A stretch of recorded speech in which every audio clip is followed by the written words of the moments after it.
The soul is never born and never dies. It is not destroyed when the body is destroyed. Therefore, knowing the soul to be eternal, immutable, and indestructible, you should not grieve for the body. The senses are higher than the body. The mind is higher than the senses. The intelligence is higher than the mind. And the soul is higher than intelligence. One's own duty, even if imperfectly performed, is better than another's duty well performed. Performing the duties prescribed by one's own nature leads to one's spiritual upliftment. One who is steady in yoga, undisturbed by the modes of material nature, and who remains firm in devotion to the Supreme, attains eternal happiness. One who is equal to friends and enemies, who is equipoised in honor and dishonor, heat and cold, pleasure and pain, and who is free from attachment is dear to me. One who has given up all desires and is free from all attachment, ego and false identification, attains peace and equanimity. The wise do not grieve for the living or the dead. They know that the self is not born and does not die. The one who is self-controlled, whose mind is fixed on the Supreme, and who is constantly engaged in yoga practice, attains supreme peace and happiness. For him who has conquered the mind is the best of friends. But for one who has failed to do so, his mind will remain the greatest enemy. The mind is the cause of bondage and liberation. The mind absorbed in sense objects leads to bondage, while the mind detached from sense objects leads to liberation.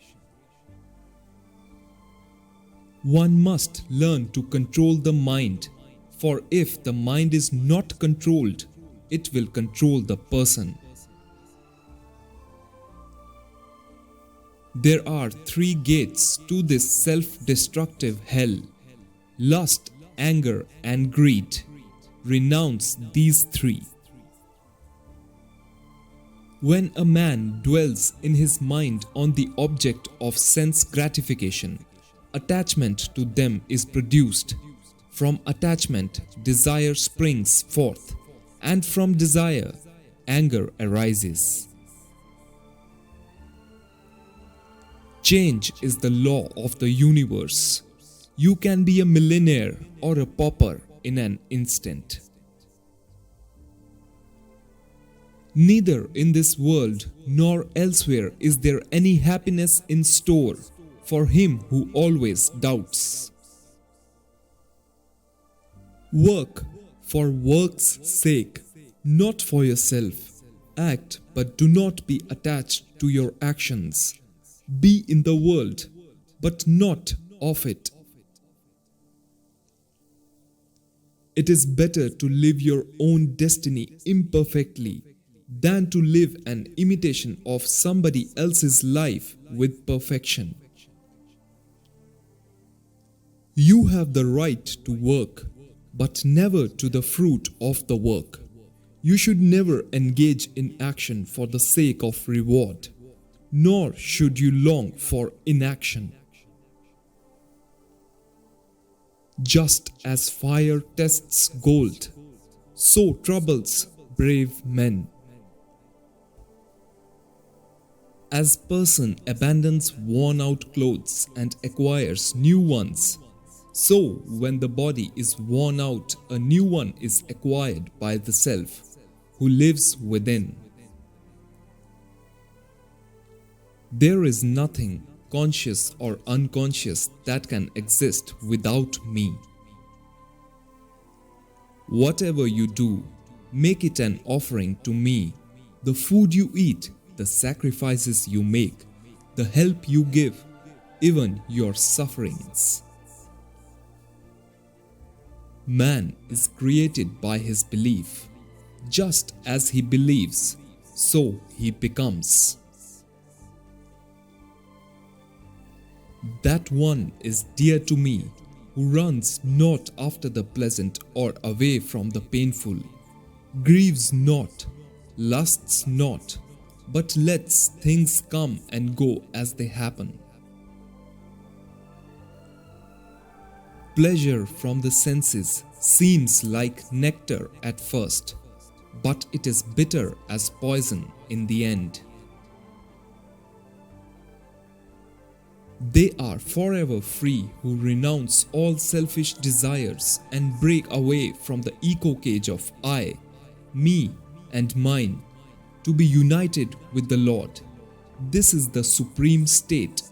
Attain to this and pass from death to immortality. The meaning of karma is in the intention. The intention behind action is what matters. Those who are motivated only by desire for the fruits of action are miserable, for they are constantly anxious about the results of what they do. Approach those who have realized the purpose of life and question them with reverence and devotion. They will instruct you in this wisdom. Free from anger and selfish desire, unified in mind, those who follow the path of yoga and realize the self are established forever in that supreme state. It is not those who lack energy or refrain from action, but those who work without expectation of reward, who attain the goal of meditation. Those who cannot renounce attachment to the results of their work are far from the path. The birth and dissolution of the cosmos itself take place in me. There is nothing that exists separate from me, Arjuna.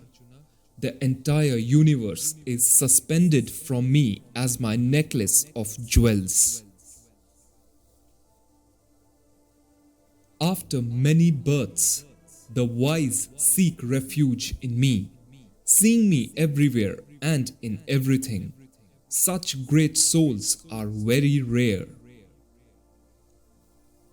The world deluded does not know that I am without birth and changeless. I know everything about the past, the present, and the future, Arjuna. But there is no one who knows me completely.